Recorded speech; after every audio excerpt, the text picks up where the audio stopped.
everyone, and welcome back to my channel, or welcome to my channel if you are new. Today I am going to be doing my very disappointing June wrap-up of only 3 books. I'll be honest, I don't even know what happened in June that made my reading so bad this month, because I don't think it was a reading slump, but I didn't read for the entire first half of the month, basically. So yeah, 3 books. One was a 2-star rating, one was a 3-star rating, and one was like a 3.75 4-star rating, so it was all a pretty mediocre reading month. 2 of them were 2019 releases, one was released in 2017, and one was a fantasy, and the other 2 were contemporary romances, and technically all 3 of them are YA, but one might be considered more middle grade, and another one might be considered more new adult to adult. So yeah, let's just get started with the books that I read. Even though I only read 3 books, I feel like I'm gonna somehow manage to make this video a half-hour long because I just don't stop talking. So the first book that I read was Once and For All by Sarah Dessen. This was the first ever Sarah Dessen book that I read,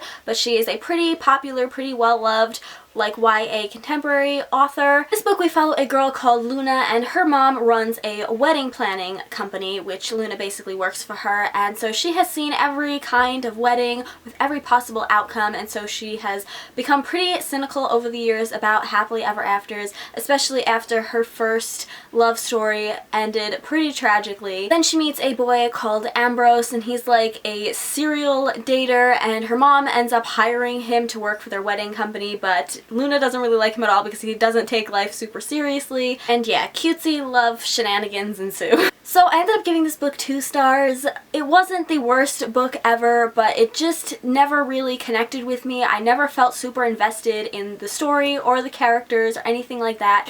I do want to give a trigger warning for gun violence, specifically school shootings.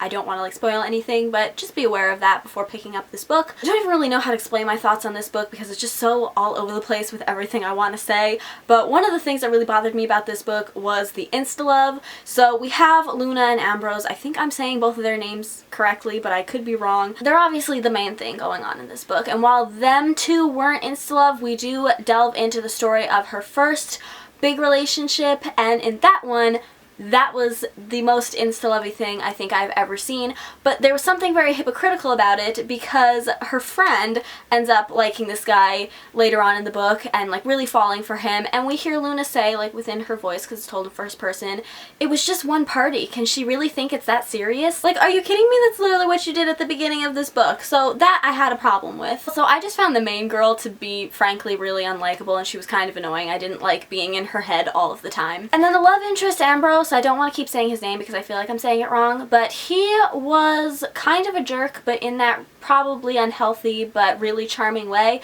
So I did like his character, but I can see a lot of other people having a problem with him. As far as the plot of this book, it did delve into some deeper topics, which I do appreciate, but for the most part it was just a cute time. There were points of just too much cheesiness. I can handle a good amount of cheese in a book.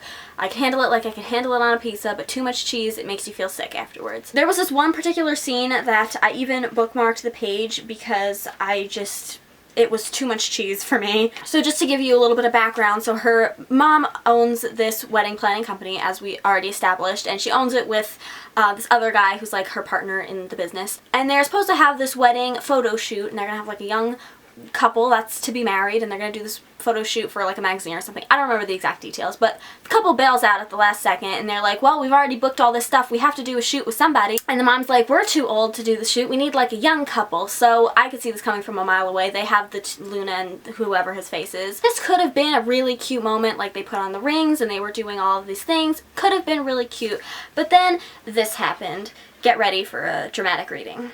A second later, I felt his fingers on the small of my back, smoothing down the fabric of my dress there, and the weirdest, craziest thing happened.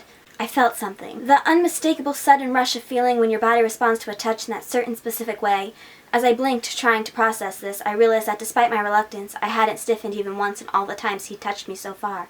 So weird. So that was a scene that happened in this book. It's also just a lot of unnecessary parts of the story. I remember at one point they went to a grocery store, and I don't even think they needed the entire grocery store scene, but for some reason, for an entire page, she just went on about how this guy that her mom works with is constantly mistaken for a person that works at the store that they're at. And it was just a weird thing that happens in this book that was focused on, but it didn't really have any reason to be there and it had no relevance later on in the stories. I will say, however, because it seems like I'm probably dragging this book a lot, but the reason that I gave it 2 stars was because there was one scene at the end that kind of shocked me. I did not see it coming, and I appreciated it. So that's why I got a 2-star rating instead of 1. Next up, I read Again But Better by Christine Riccio. This is her debut novel, and I was super excited to read it because I'm obviously a really big fan of Christine, and she did a whole series on her channel like documenting her time writing this book, which is really cool because you can like literally see her writing this book until it's being published, and like now it's in my hands. How cool is that? This book we follow a girl called Shane, and she is in college, and she feels like she's been doing college all wrong. Like she's just been living her life every day doing the same things, going to class, going to lunch, going to bed, and yada yada yada. So she decides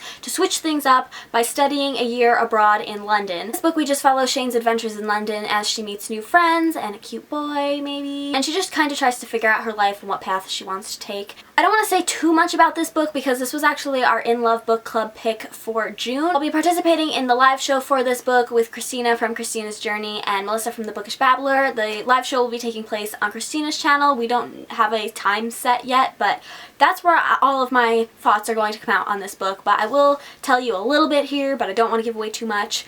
So I gave this book 3.75 out of 5 stars, basically 4 stars. I really liked it. It was a very cute story. It was definitely very relatable at times, but there were some flaws and some ways that this book could definitely have been better improved on. Writing didn't always flow super well for me, and I feel like there was definitely moments of telling and not showing in this book, which everyone knows is like a rule in writing. That being said, while there was some flaws in both the writing and the plot, there was something super engaging about both of those things that just made me want to keep reading this book and keep picking it up, and that's a super positive thing for me because if I don't feel like picking up a book again, then that's no fun. I also really loved the characters. They were all really memorable and lovable, and they were also really real and raw. All had flaws and they're not so fine moments, but you were able to still look past those and love the characters for who they were. I also, of course, really appreciated all of the nerdy references in this book. It mentions my all-time favorite Disney movie, Ratatouille, which is the most underrated Disney film,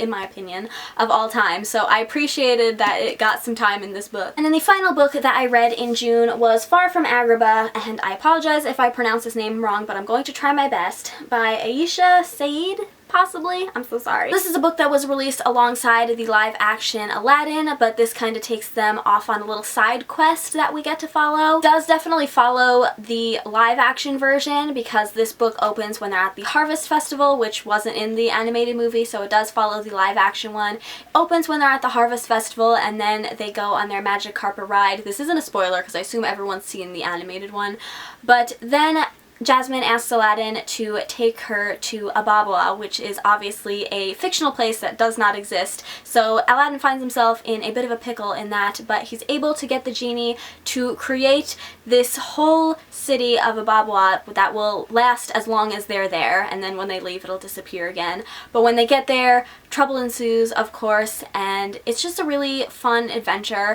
Like I said at the beginning, this was the book that kind of borderlines at being a middle grade because it's just a very simple story. Like, the conflict that happens in this book is small potatoes compared to a lot of things, and the writing is very simple. It's all very surface level, like the characters and everything aren't very fleshed out because it relies on the fact that you're already familiar with them from seeing the movies. That being said, it was still a fun story and I enjoyed my time reading it, so that's why I gave it 3 out of 5 stars. So these were all of the books that I read in June. Leave me a comment down below and let me know if you've read any of these books and what you thought of them. Also let me know what your favorite read was in June. Mine was Again But Better. I hope you guys enjoyed this video. If you did, please give it a thumbs up and subscribe if you haven't already, and I will see you in my next one. Bye! You hear that, Samson?